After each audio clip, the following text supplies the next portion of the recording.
There is no beginning to your journey. There is no ending to your journey. You are migrating to expansion.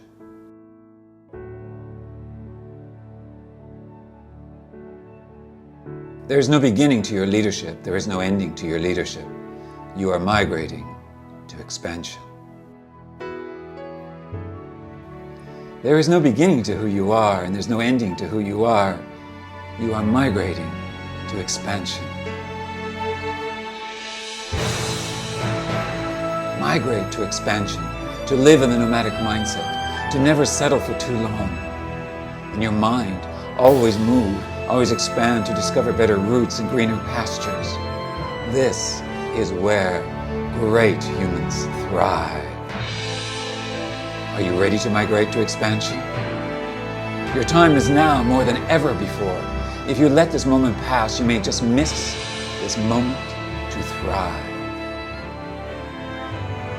I invite you to take a deep breath, look to your horizons, and step into the nomadic mindset uncovered.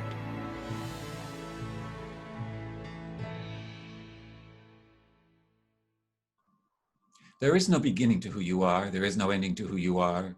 You are migrating to expansion. I absolutely adore these three words and such an intention for life. Let's go on a short journey to migrate to expansion. I began my life in a small little logging camp called Kaiku's Camp. It was situated on a very large, long lake surrounded by two mountains. The lake was called and is called Lake Cowichan, and it is on the west coast of Vancouver Island in the west coast of Canada. There we would have beautiful life in the summer, especially. We would frolic in the water and ski and boat and fish, and then we would sit at night around campfires and tell stories and wonderful, wonderful stories. Everybody knew each other because there was only 200 people in this particular logging camp. But somehow, something inside of me wondered, what's beyond those mountains?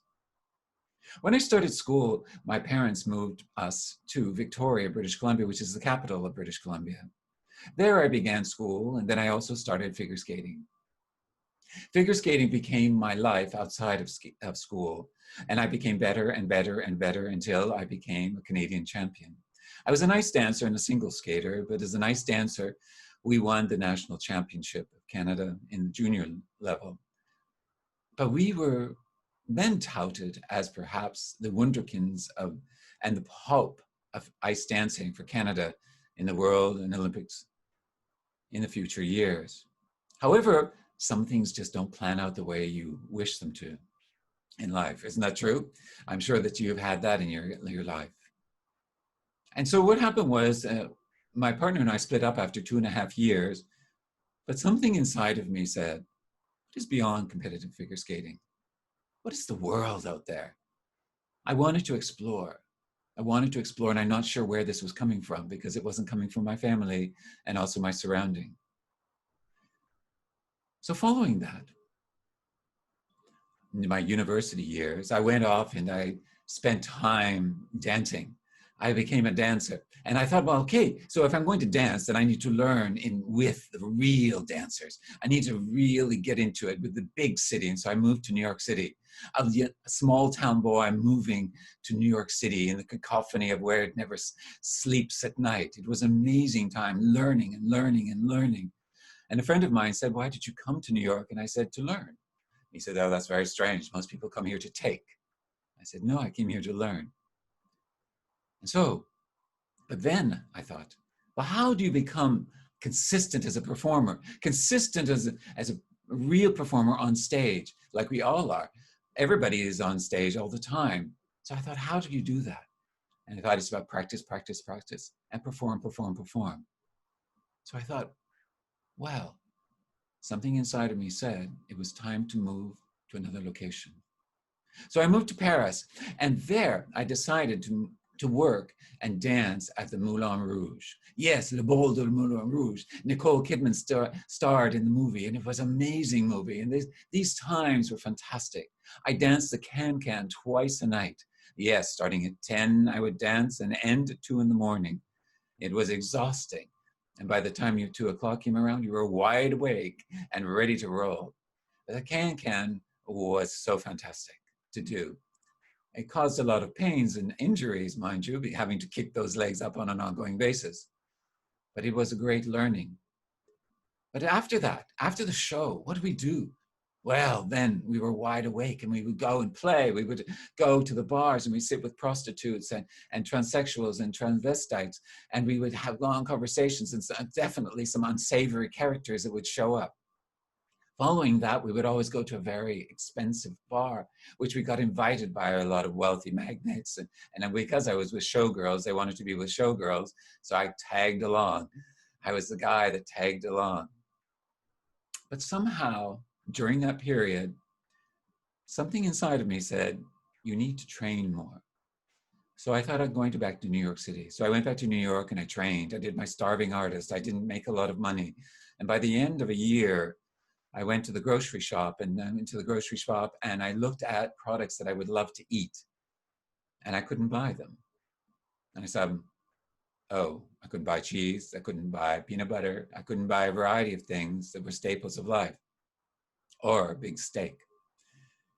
And so I thought, oh, there's something wrong with this. Something inside of me just said, this isn't right. So I decided to move back to Canada, to the safety of Canada.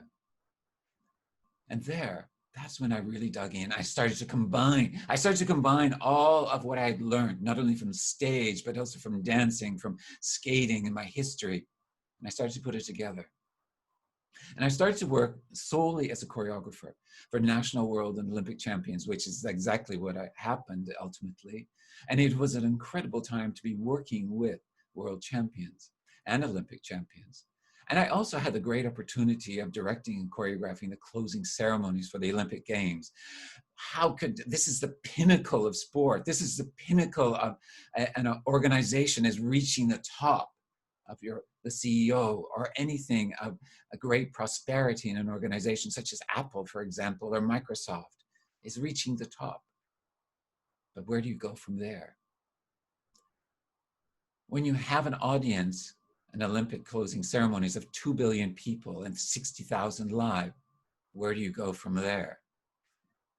And if you have an Olympic champion that you're working with and choreographing, and also a world champion, where do you go from there? You just keep repeating it and repeating it and repeating it. Something inside of me said, it's time to move on. It's something to find what's next. Have you ever had that experience in your organization where you feel that a certain territory is not working for you anymore? You've reached it.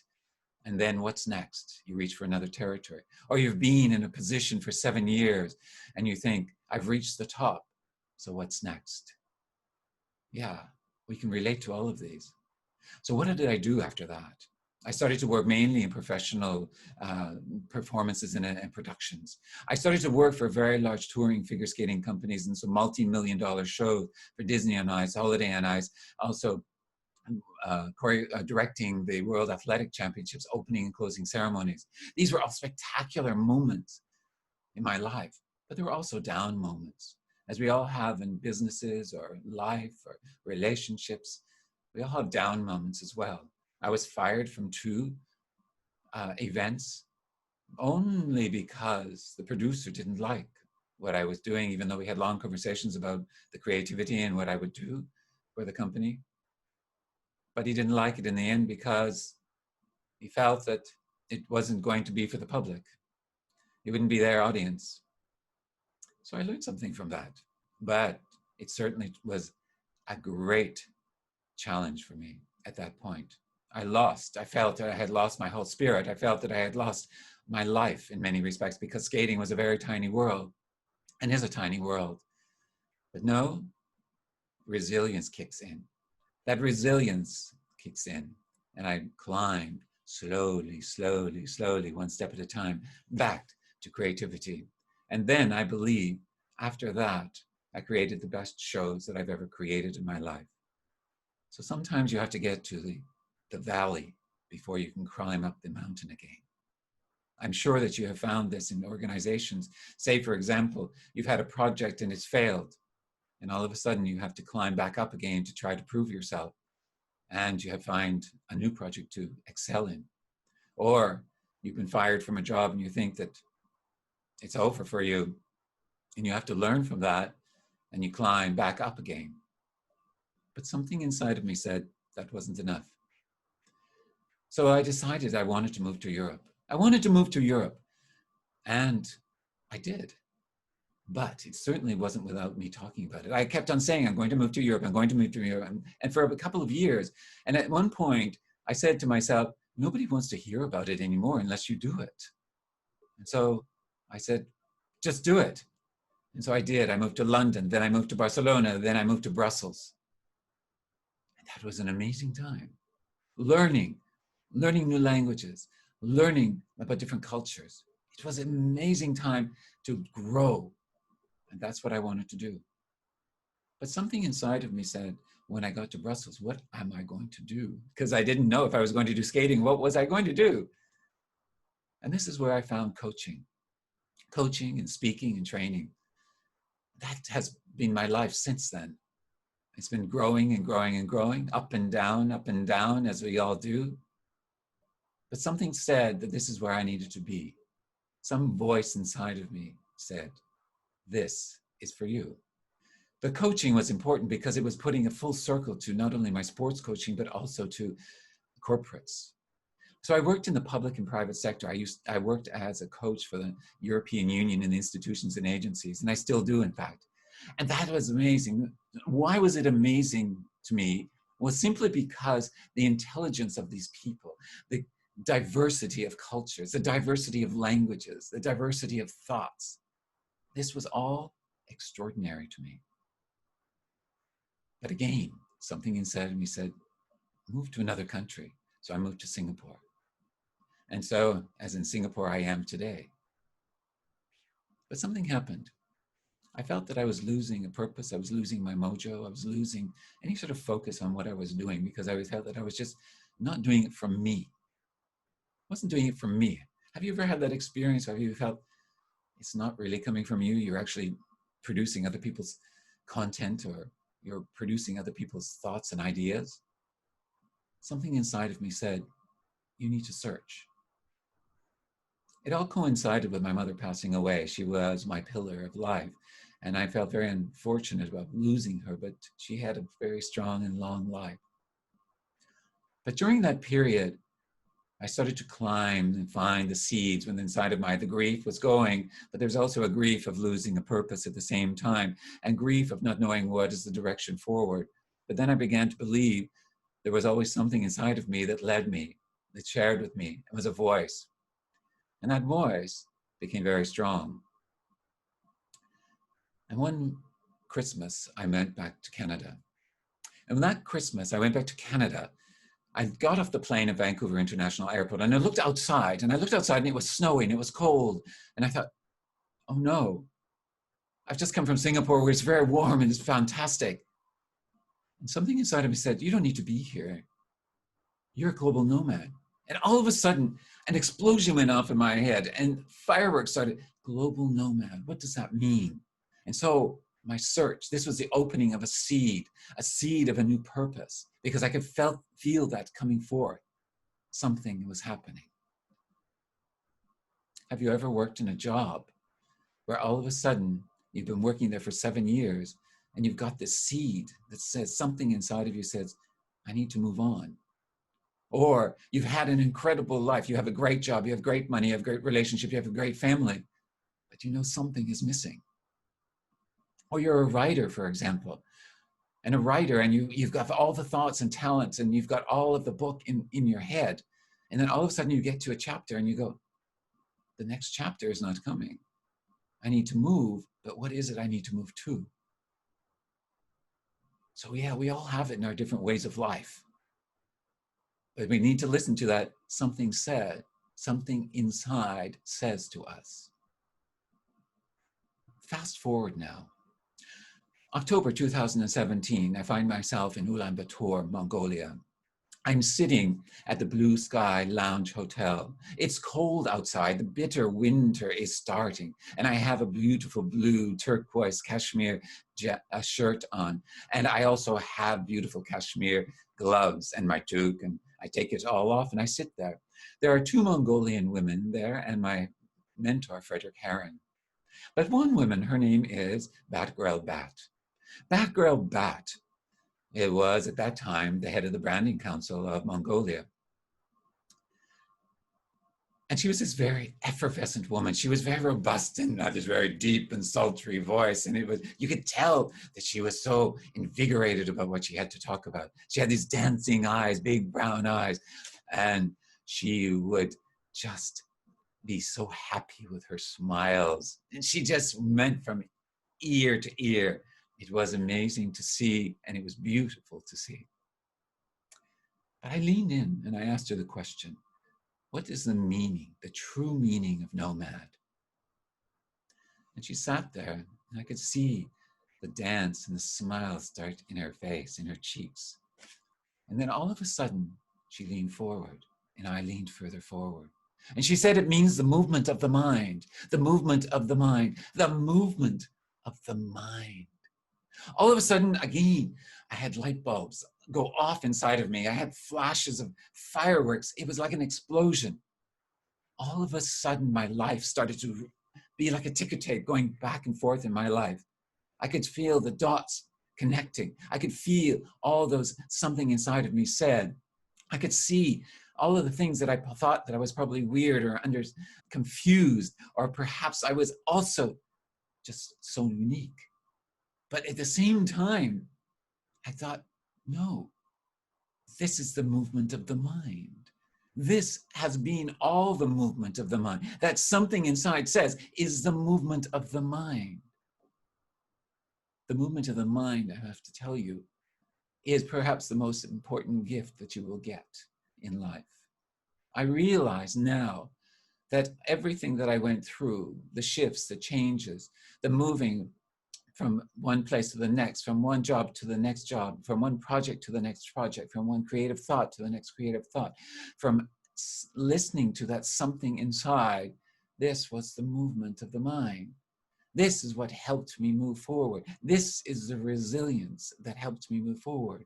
But this voice was not yelling and screaming. It was a quiet one that laid seeds to open. The benefits of having this for anyone and listening to this are truly phenomenal. It is a company that can be so robust is because they will have the right people in the right place, in the right position at the right time. It is about a writer being able to put all of their words and thoughts and ideas and the poetry into those beautiful words strung together in a book or a piece of poetry. It is the important aspect of a family coming together as really understanding each other and all of the links that bring them together. It is the COVID that has created this opening of the movement of the mind so that we can flourish and thrive in a new world, in a new future. Those are the benefits and many more. I continued my research. To the Nomadic Mindset, Never Settle for Too Long, my book. And I found that that was extremely exciting because I went from Mongolia to Kenya. And in Kenya, I spent time with the Maasai and the Masai Mara in southern Kenya.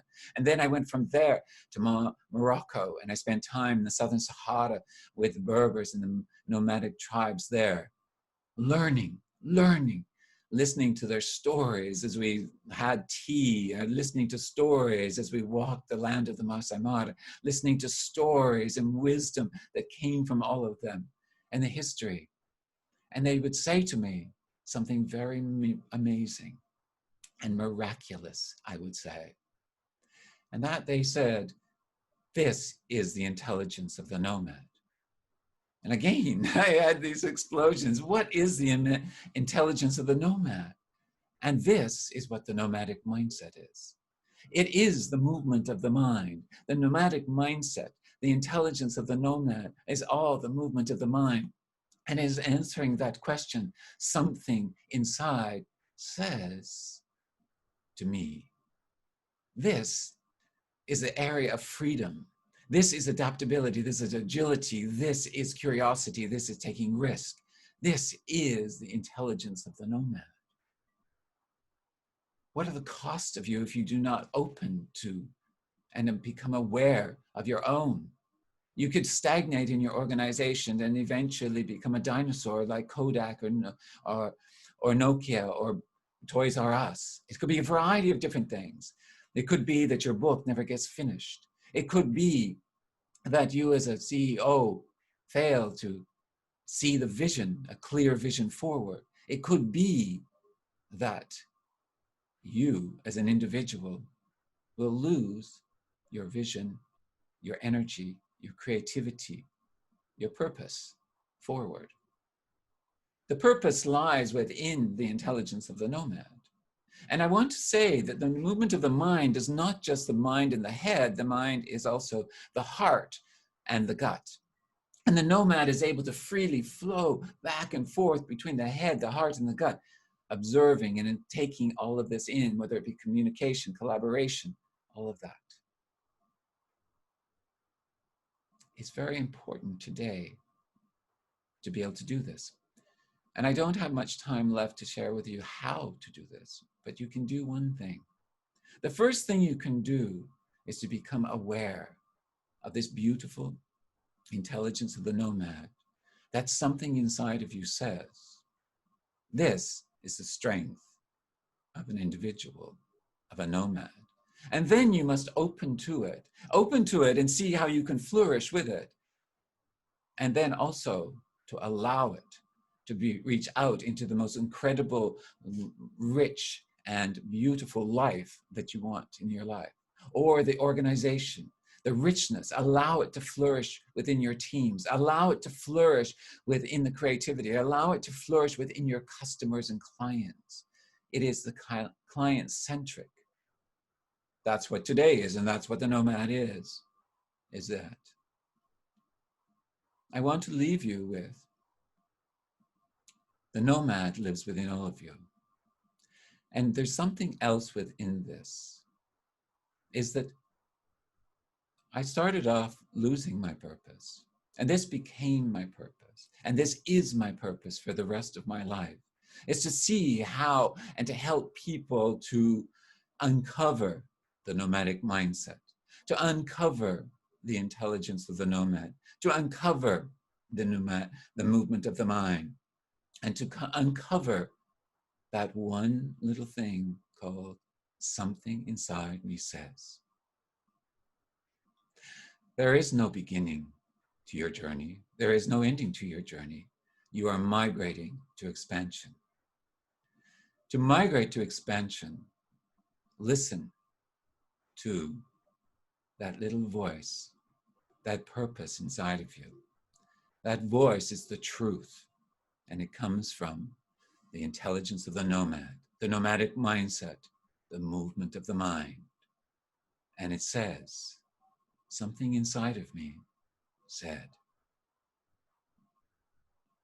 Thank you very much.